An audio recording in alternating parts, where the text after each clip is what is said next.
Ubutumwa bw'ikigo cy'Amerika cy'ibyogajuru n'ubumenyi bw'ikirere NASA bwise Artemis 2 bwa mbere bugiye ku kwezi nyuma y'imyaka 50 irenga bwahagurutse, ndetse icyo cyogajuru ubu kiri mu kirere hejuru y'isi. Ni icyogajuru kizaguma mu kirere mu gihe abakirimo bagenzura niba ibintu byose bimeze neza, kandi niba byose bigenze neza kizahabwa uruhushya rwo kwerekeza ku kwezi. Mu kiganiro n'abanyamakuru nyuma y'uko icyogajuru gihagurutse kuwa gatatu, umukuru wa NASA Jared Isaacman yaravuze ati abari mu cyogajuru baratekanye kandi barishimye. Nyuma gato y'uko gihagurutse, umuhanga mu by'ibyogajuru Reid Wiseman uyoboye ubu butumwa yaravuze ati mbega ikirere cyiza cyane. Yongeyeho ati twabonye ukwezi kuzamuka neza. Mu mateka y'ikiremwa muntu, ibikorwa byo mu kirere byagiye bigira uruhare rukomeye mu guhindura imyumvire y'abantu ku bushobozi bwabo. Mu 1969 ubwo gahunda ya Apollo program yagezaga umuntu ku kwezi, byafashwe nk'intambwe ikomeye mu guca imbibi z'intekerezo za muntu ku bijyanye n'ibishoboka n'ibidashoboka. Icyo gihe kugera ku kwezi ntibyari igikorwa cy'ubumenyi gusa, ahubwo byari igitangaza, igikorwa cya politiki, ubuhangange n'amarushanwa hagati y'ibihugu bikomeye. Nyuma y'urugendo rwa Apollo 17 mu 1972, ibikorwa byo gusubira ku kwezi byarahagaze. Nubwo hari hakiri ibibazo byinshi by'ubumenyi bitarasubizwa, ibi byatewe ahanini n'ihinduka ry'inyungu za politiki n'ubukungu nk'uko byatangajwe mu nyandiko za Johnson muri 2020. Ariko mu kinyejana cya 21 ibi byongeye guhinduka. Iterambere ry'ikoranabuhanga, ubufatanye mpuzamahanga n'inyota yo kumenya byinshi ku isanzure byatumye NASA itangaza gahunda nshya ya Artemis program. Iyi gahunda igamije gusubiza abantu ku kwezi no gushyiraho uburyo burambye bwo kuhakorera ubushakashatsi. Ibi nabyo biri mu nyandiko za NASA zo muri 2023. Muri iyi gahunda Artemis ya 2 ni intambwe ikomeye kuko ari izongera gushyira abantu mu isanzure riri kure y'isi nyuma y'imyaka 50. Nguhaye ikaze muri iki kiganiro. Tugiye kuganira kuri iki cyogajuru. Nitwa Kayumba Abdallah. Iyi ni Kivu Waves Official. Dore zimwe mu nyandiko tugiye kubumbura tugasoma tugakoramwa amakuru mugiye kumva. Hari inyandiko za NASA zo muri 2023 zivuga kuri Artemis ya 2. Artemis 2 Mission Overview.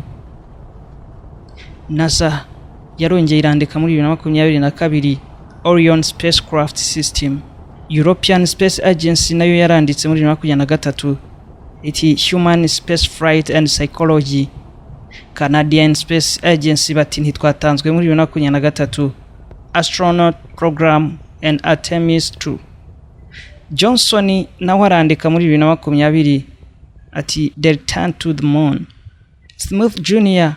nyuma yaho gato muri 2021 ati Lina Science and Exploration. Muri iki kiganiro turagaruka ku mpamvu zihuriweho zo gusubira ku kwezi Artemis 2 nk'intambwe ya strategic. Turagaruka ku ruhare rwa muntu muri ubu bushakashatsi n'inyungu zabigiramo. Turagaruka kandi ku mikoranire mpuzamahanga. Gusubira ku kwezi si igikorwa cy'amateka gusa, ahubwo ni igikorwa gishingiye ku mpamvu zifatika z'ubumenyi n'iterambere. Icyambere, ukwezi ni isoko y'amakuru yihariye ku nkomoko y'isi, kubera ko nta kirere gifite imbaraga nk'iki y'isi. Ibintu byinshi by'amateka byagumye uko byari, bituma ubushakashatsi bushobora kwiga ku mateka y'imibumbe nk'uko bitangazwa na Smith mu nyandiko yashyize hanze muri 2021. Icya kabiri, hari inyungu z'ikoranabuhanga. Abashakashatsi bwo mu kirere bwagiye butanga ibisubizo byifashishwa ku isi, harimo mu buvuzi, mu itumanaho no mu ikoranabuhanga ryo gucunga amakuru nk'uko tubibona mu nyandiko za NASA zo muri 2022. Icya gatatu, ukwezi ni testing ground cyangwa se aho gusuzumira ingendo z'ahazaza. Mu rwego rwo kugera kuri Mars hakenewe kugeragereza uburyo bwo kubaho igihe kirekire mu kirere, kandi ukwezi niho hatoranijwe kubera kuba hafi y'isi ugereranyije na Mars. Artemis 2 ni urugendo rufite imiterere yihariye kuko rutari urwigerageza gusa, ahubwo ari igikorwa cyuzuye, ni n'uruhuza byombi. Mu rwego rwa gahunda ya Artemis 2, Artemis 1 yari igamije kugerageza ikoranabuhanga nta bantu bari muri icyo cyogajuru. Artemis 2 cyangwa Artemis 2 yigamije kugerageza ubuzima bw'abantu muri iryo koranabuhanga rya NASA. nk'uko binatangazwa n'inyandiko za NASA zo muri 2023. Ibi bituma Artemis 2 iba nk'igikorwa gishingiye ku bushakashatsi, experimental mission, aho buri kintu cyose kigwa mu buryo bwimbitse.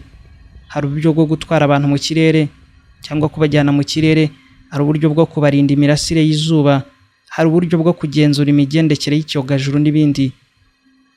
Umuntu wese afite uruhe ruhare muri iki gikorwa cyangwa azungukira mu iki? Mu bushakashatsi bwo mu kirere, human factor ni ingenzi cyane.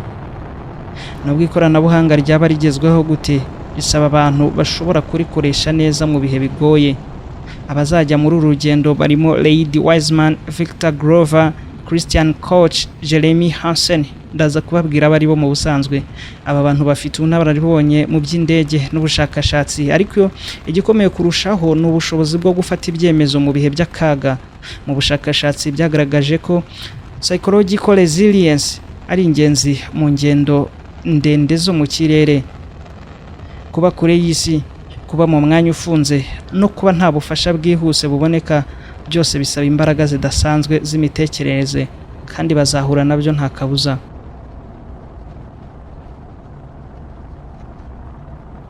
Uru rugendo ruzifashisha Orion spacecraft, icyogajuru cyagenewe ingendo zo mu kirere kirekire. Orion ifite system nyinshi zikorera hamwe. Hari Environmental Control and Life Support System ECLSS, Guidance, Navigation and Control GNC, Thermal Protection System TPS. Izi system zigomba gukora neza icyarimwe, kuko ni ikibazo gito gishobora kugira ingaruka zikomeye ku buzima bw'abagenzi. Space as hostile environment. Isanzure si ahantu habereye ubuzima bw'abantu, ngo ni ahantu hagoye nk'uko AI bivuga. Harimo ibintu bishobora kwangiza ubuzima. Hari ibintu bitatu by'ingenzi. Radiation, ibi ni bijyanye n'imirasire bishobora kwangiza uturemangingo tw'umubiri. Microgravity, iyigira ingaruka ku magufa y'umuntu n'imitsi. Hari isolation, igira ingaruka ku mitekerereze. Artemis 2 izafasha gusuzuma izi ngaruka no gushaka ibisubizo byazo. Ubundi se ni ibihe byago bishobora kuzabaho? Mu rwego rwa academics, Artemis 2 ishobora gusuzumwa nk'ikorwa rifite high risk, high reward profile. Ni nk'ibikorwa byo kwigerezaho. Ibyago bishobora kubaho, hari nk'icyitwa technical failure. Ni ibibazo byaterwa na tekinike cyangwa bya muri tekinike. Hari ibibazo bijyanye n'ubutumwa cyangwa itumanaho n'ubwumvane bishobora kuzagenda gake, hakaba hashobora no kuzabamo kwibeshya kwa muntu. Ariko inyungu zishobora kuboneka ziruta ibyo byago bishobora kuzabaho, cyane cyane mu rwego rw'ubumenyi n'iterambere. Hari imikoranire mpuzamahanga nababwiye haruguru.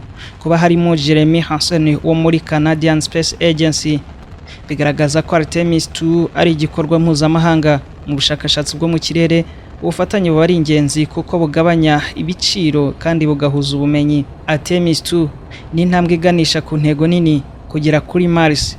Ukwezi ni stepping stone izabafasha kubaka lunar bases, kugerageza systeme z'igihe kirekire no gutegura misiyo za deep space.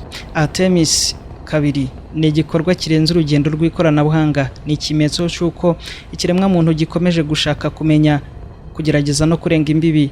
Ni urugendo rugaragaza ko ejo hazaza hatari ku isi gusa, ahubwo no mu isanzure ku yindi mibumbe.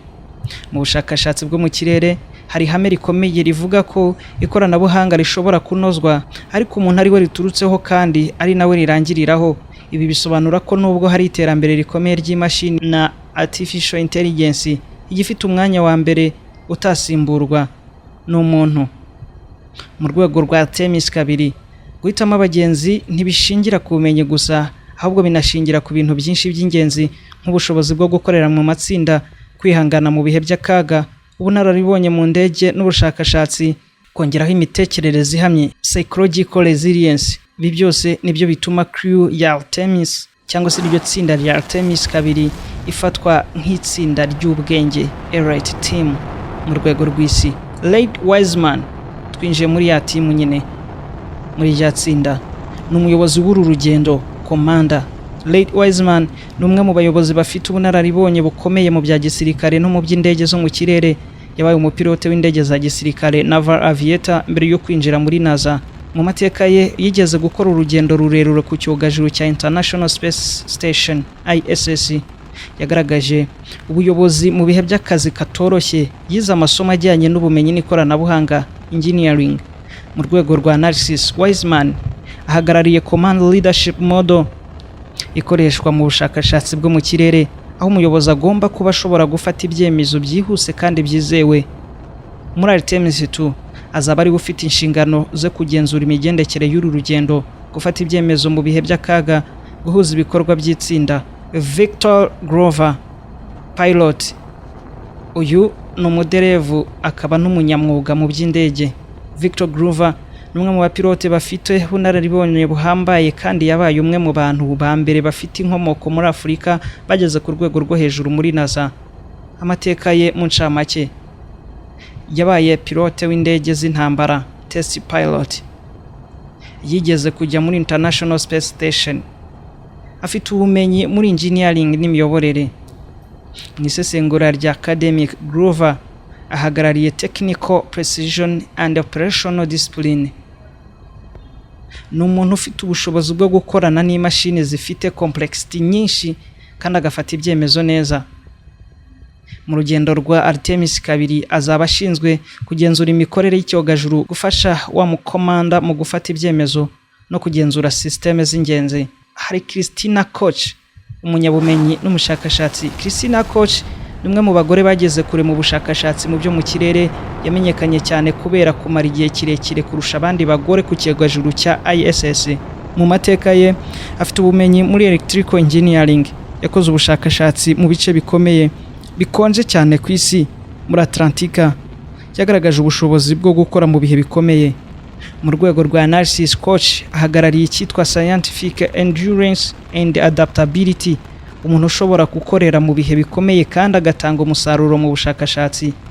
Muri Artemis 2 azagira uruhare mu bushakashatsi, azafasha mu gukusanya no gusoma amakuru, azaba kimwe mu bimenyetso by'uruhare rw'abagore mu bushakashatsi bwo mu kirere.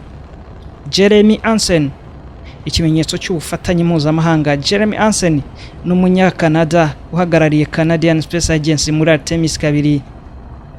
Nibwo bwa mbere umunyakanada azaba agiye mu rugendo rwegereye ukwezi. Amateka ye make tuzi: yabaye pilote w'indege za gisirikare, afite ubumenyi mu bya physics ubugenge, amaze igihe kirekire mu myitozo ya astronaut. Mu isesengura, Hansen ahagarariye icyitwa International Collaboration Model mu bushakashatsi bwo mu kirere. Ibi bigaragaza ko ingendo zo mu kirere zitakiri iz'igihugu kimwe, ahubwo ari ibikorwa by'isi yose bisa n'ubufatanye mu bumenyi n'ubukungu. Muri Artemis azafasha mu bikorwa by'itsinda, azatanga ubunararibonye mu by'indege, akazaba n'ikimenyetso cy'ubufatanye mpuzamahanga. Izi page tumaze gusoma zerekana ko Artemis 2 atari urugendo rw'ikoranabuhanga gusa, ahubwo hari n'urugendo rw'abantu, abantu bafite amateka, ubumenyi n'ubushobozi bwo guhangana n'ibibazo bikomeye. Artemis, iri tsinda rigaragaza ubuyobozi binyuze muri Wiseman. Nina Wiseman nyine nk'iryo zina rye, zina ni ryo muntu. Hari ubuhanga bwa tekinike buzaba bugaragazwa na Grover. Mu bushakashatsi dufite inararibonye Kabombo Koch. Hari ubufatanye mpuzamahanga buhagarariwe na Hansen. Ibi byose hamwe nibyo bigize ishingiro ry'iki gikorwa Artemis 2 Expanded Documentary, isesengura ry'imbaraga za politike, ubukungu n'igereranya ry'amateka. Ubu bushakashatsi ni n'igikoresho cya politike. Mu mateka ubushakashatsi bwo mu kirere ntabwo bwigeze buba igikorwa cya siyansi gusa, buri gihe bwagiye bugira uruhare rukomeye muri politiki mpuzamahanga. Mu gihe cya Cold War, ya ntambara y'ubutita, gahunda ya Apollo program yari igamije kugaragaza imbaraga za Leta Zunze Ubumwe za Amerika imbere y'igihe icyo ari cyo cyose cya Soviet Union. Kugera ku kwezi byari igikorwa cya politiki gifite uburemere bukomeye. Ariko muri iki gihe gahunda ya Artemis program ifite indi sura, nubwo hariho guhatanira ubushobozi cyane cyane hagati ya United States, nubwo ni Leta Zunze Ubumwe za Amerika n'ibindi bihugu bikomeye nk'Ubushinwa. Artemis igamije no guteza imbere ubufatanye mpuzamahanga. Ibi bigaragaza impinduka riva kuri competition model, uburyo bwihangana, rikajya kuri collaboration model, uburyo bwo gufatanya, gutahiriza umugozi umwe. Mu bukungu bw'ikorwa ry'ingendo zo mu kirere, ubushakashatsi bwo mu kirere busaba amafaranga menshi cyane, ariko aya mafaranga ntiyifashishwa gusa mu kugera ku kwezi, agaruka no mu iterambere ry'ubukungu bw'isi kubera ko gahunda ya Artemis ifasha mu guteza imbere ibigo by'ikoranabuhanga, guhanga imirimo mishya, kongera ubushakashatsi mu nzego zitandukanye. Ibigo byigenga nka SpaceX na Blue Origin bifite uruhare rukomeye muri iyi gahunda, bikagaragaza ko private sectors, inzego z'abikorera nazo ziri kugira uruhare runini, nk'iyi SpaceX nyine ya Elon Musk, umuherwe wa mbere ku isi. Mu rwego rwa economics analysis, Artemis ya kabiri ishobora gufatwa nk'ikorwa rifite long term return on investment. Abantu bize ibijyanye n'ubukungu muhita mubyumva, ni inyungu z'igihe kirekire. Kugereranya gahunda ya Apollo program na Artemis program bitanga ishusho y'ihinduka rikomeye mu bushakashatsi bwo mu kirere. Apollo yari ishingiye ku marushanwa ya politiki, yari igamije kugera ku kwezi vuba, ntiyari ifite gahunda y'igihe kirekire. Artemis ishingiye ku bufatanye mpuzamahanga, igamije kubaka ibikorwa birambye ku kwezi kandi igamije no gutegura ingendo kuri Mars. Ibi bigaragaza ko Artemis ari gahunda ifite icyerekezo kirenze cya Apollo. Muri iki gihe ubushakashatsi bwo mu kirere bwongeye kuba igice cy'ingenzi cya geopolitics. Ibihugu byinshi biri gushora imari muri space, mu kirere. Ubushinwa bufite gahunda yabwo yo kugera ku kwezi. Ubuhinde bukomeje guteza imbere ubumenyi bw'ikirere. European Space Agency ifatanya na NASA. Ibyo byose bigaragaza ko hari new space race, ni nko kuvuga ko hari urugendo ruhari rushyashya ariko rutandukanye n'urwo mu gihe cy'intambara y'ubutita, kuko ubu bwo harimo ubufatanye n'amarushanwa icyarimwe. Ubushakashatsi bwo mu kirere butuma havuka ibibazo byimbitse. Ese amafaranga akoreshwa mu kirere ntiyakaba akoreshwa mu bindi bibazo biri ku isi? Ese abantu bafite uburenganzira bwo gukoresha no guhindura ahandi hantu mu isanzure? Ese ejo hazaza h'ikiremwa muntu hagomba kuba hameze gute? Hagomba kuba ari hanze y'isi? Mu rwego rw'ubumenyi, ibibazo byerekana ko kuvumbura ibiri mu kirere atari ubumenyi gusa bwa siyanse, ahubwo ari n'ibikorwa bifite ingaruka ku mico n'imyumvire y'abantu. Mu gusoza, Artemis kabiri igaragara nk'igikorwa kiri hagati y'amateka n'ahazaza. Amateka ya Apollo, iterambere rya tekinoloji, ubufatanye mpuzamahanga n'icyerekezo cyo kugera kuri Mars. Ni urugendo rugaragaza ko ikiremwa muntu kiri mu cyiciro gishya cy'ubushakashatsi, aho intego atari ukugerayo gusa, ahubwo ari no kuhaguma no kuhakorera ukahaba.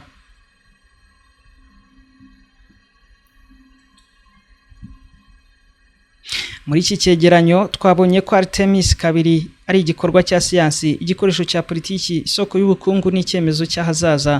Bigahuza ibintu bine by'ingenzi: amateka, abantu, ikoranabuhanga n'ejo hazaza. Reka ngushimire wowe twabanye muri iki kiganiro. Nitwa Kayumba Abdallah. Iyi ni Kivu Waves Official. Wibuke kubanza gukora subscribe, share, like na comment mbere yo kugenda. Imana ibarinde.